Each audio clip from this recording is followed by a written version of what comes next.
Hey VC, it's Mazzy here, and I don't know. I get up in the morning, come to work, go downstairs. So after having my coffee or during my coffee, for some reason, I like making these little short videos. I was gonna do whack-a-mole, and I might still, but I just wanted to play you guys a couple little things here that I only have on digital. But if you haven't heard these, they're definitely worth checking out. It's Peter Sellers doing different versions of "She Loves You." Hi. Evening all. Hello, Bert. Hello, Sid. Yeah. I've got something to tell you. Yeah. I feel might interest you. Yeah. You think you lost your love, don't you? What? Well, I saw her yesterday. It's you she's thinking of, and she told me what to say. She said she loves you. Yeah. Yeah. She loves you. Yeah. Yeah. She loves you. Yeah. Yeah. She said What? you hurt her so she almost lost her mind. And here's another Nah, version. she said she knows you're. He does a few versions of Beatles songs and they're hysterical, some are more than others.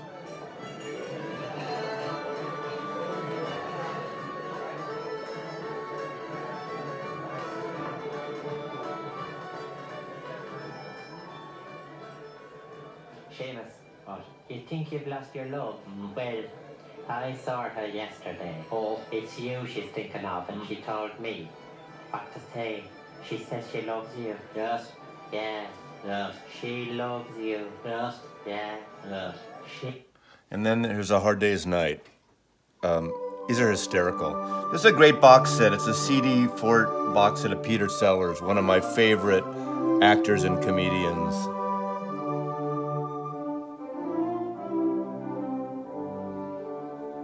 It has been a hard day's night, and I have been working like a dog. It's been a hard day's night.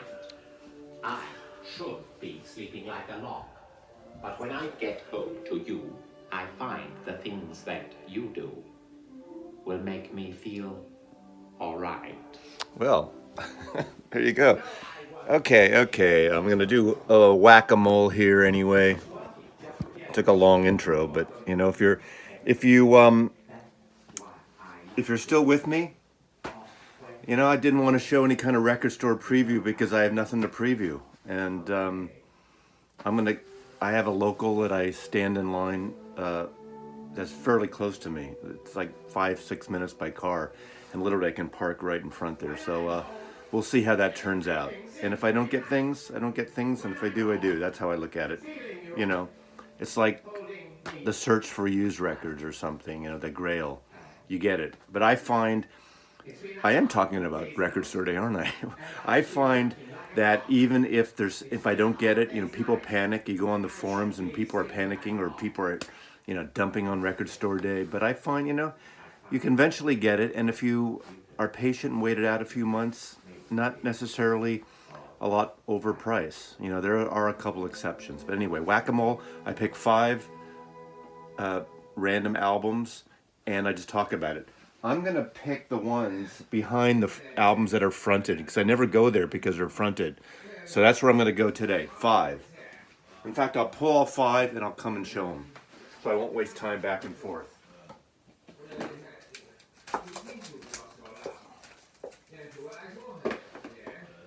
One.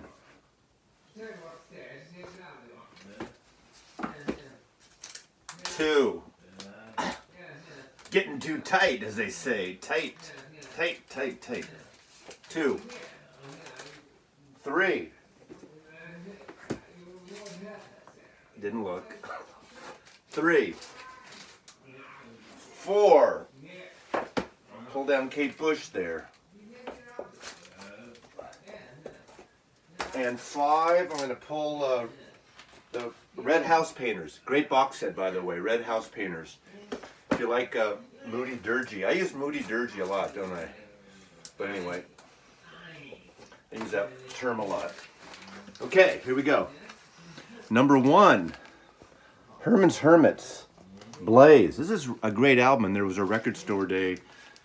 I think it was a record store day. There was a reissue a few years ago, but there's a great song on here. The opening track is called Museum, song that Donovan wrote, and I love Donovan's version. This is kind of a cool record. This might be, I mean, it's not all the hits, you know. Obviously, they were a singles band.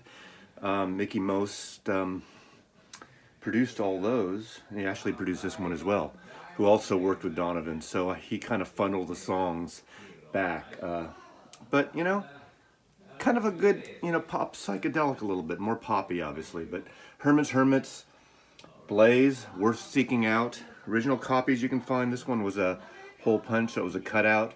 But the reissue is worth getting. Vintage Dead. This is my original copy from probably, what, 1970-ish?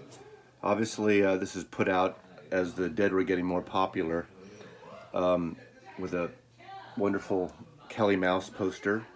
I think he designed that poster, the Skull and Roses poster. But this is blues stuff, the original lineup. I haven't listened to this in so long, but this was on MGM Records, but all Deadheads need it. Again, this is my original copy from back in the day. Okay, sticking with the Bay Area, Creedence Clearwater.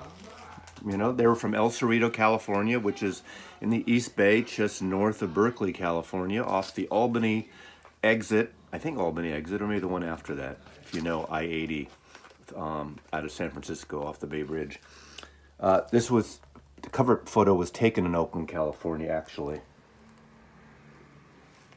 And of course, that building's probably $3 million now, if it's even there. I don't know. This is a copy I got, I don't know, I had a long time ago. White front, stickers on it. That was a department store in the Bay Area. I think only Bay Area, but kind of like the Target of its day. Discount department store. So again, this is just a great album, right? Down the River, It Came Out of the Sky, Cotton Fields, Poor Boy Shuffle, Fortunate Son, of course. But you guys know this record, so I'm not going to say much more about it. God, I'm really staying with the 60s here. This is my two favorite Byrds albums are Younger Than Yesterday and Fifth Dimension, 5D. Those are my two. They're just kind of a great psychedelic pop, folk rock in a row. Obviously, So Want to Be a Rock and Roll Star is on this, but great album. I have a bunch of them, a bunch of different versions. This is a mono Sundays, which actually sounds great. I think this is a Sundays, right? Yeah, I think so. But anyway, I have an original mono, I have original stereo. Again, the Byrds are my third favorite band ever. Beatles, Kinks, Byrds. Probably my favorite all-time American band. Great talent came out of that group, right? And lastly, Whack-A-Mole, number 5, Procol Harum's Shine On Brightly. I remember getting this album right when it came out, was 1968, I believe. And it's funny, I have a little sticker here. It says great, because I have different pressings of it. And for a while I was picking up pressings because my original was very well played. I remember as a kid, so I was 14 years old when this came out, or 13, 14, and I'd play this record every day 2 or 3 times. I just loved this record. Obviously I knew Whiter Shade of Pale, and most people now consider Salty Dog sort of their epic album, and it took me many years to warm up to that. I like Salty Dog a lot. Now I love it even more, and I have probably 3 different copies, including the Mo-Fi. The Mo-Fi Salty Dog is amazing, Mobile Fidelity. But this is, to me, an amazing album. There's a feel to it that is just incredible. Robin Trower was still in the band, and it has the epic Inhaled 'Twas in I, which is something like a 14, 15-minute song on side 2 that takes, I think after the first track, it takes over the rest of it, and there's a lot of parts to it. In fact, on the Live at Edmonton live album on Chrysalis, they do that version live. But again, very favorite. So I picked a great series of personal favorites today.